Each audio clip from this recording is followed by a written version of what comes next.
Magandang araw po mga kabarangay, June 17 po at ang oras po natin ay 9:44 AM. Marami pa rin po ba sa inyo ang naniniwala or nag-aalinlangan na matutuloy ang barangay at SK election? Pag-usapan po natin. Siyempre po, bago ang lahat, ako po ay nag-aanyaya sa mga hindi pa po nakapag-subscribe sa aking channel. Kayo po ay aking malugod na inaanyayahan na mag-subscribe. Pakiclick po ang notification bell at all para palagi po kayong updated sa aking mga bagong videos. Mga kabarangay, maya-maya lamang po ay yan nga po, magkakaroon po ng special session ang Senado. At inahasaan po ng nakakarami na magiging Senate President na nga ito pong si Win Gatchalian. Bakit po natin nabanggit ito mga kabarangay? Ito po kasi ay mayroon pong napakalaking bahagi para po dito po sa usaping barangay at SK election.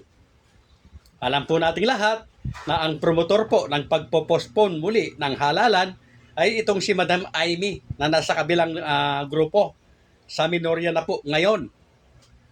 Dahil po sa hindi pagkakasundo ng minorya at ng mayorya ay wala na po silang naipasang batas mula po nang magkagulo sila o mahati. So yan po ang naging isang problema ng panukalang batas nito si Madam Amy na Senate Bill number 2067. So isa na po yan.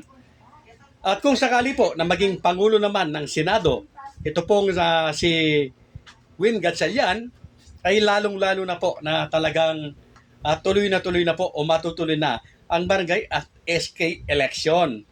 Bakit ko po nasabi ito? Mga kabarangay, hindi pa po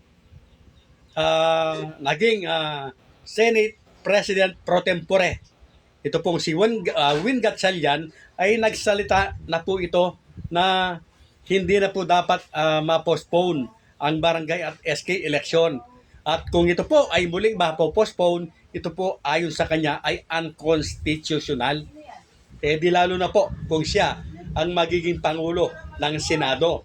Di tsoksagin na po itong mga panukalang batas na ma-postpone na naman po muli ang BSKE.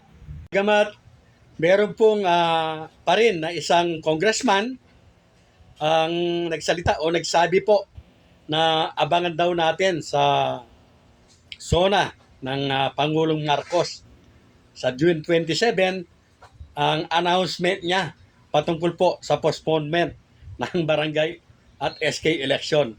May hirit pa si congressman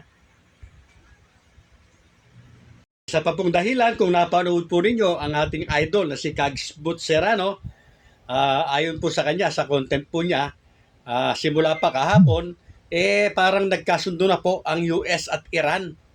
At ang kaguluhan po sa pagitan ng US at Iran, ang naging basihan daw po nitong mga kongresistang ito o ng Senado noon para i-postpone nga itong halalan dahil daw po sa krisis na dinaranas ng ating bansa dahil nga po sa kaguluhan dyan po sa US nga at Iran.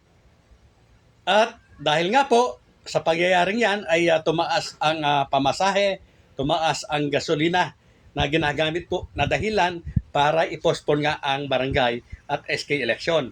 Ang masasabi ko po sa mga nakaupo, incumbent at sa mga aspirant, talagang paghandaan na po natin itong papalapit at paparating na barangay at SK election na magaganap po sa November 2, 2026. Yes po, talagang yan po ay mangyayari na. Matutuloy na po mga kabarangay ang barangay at SK election.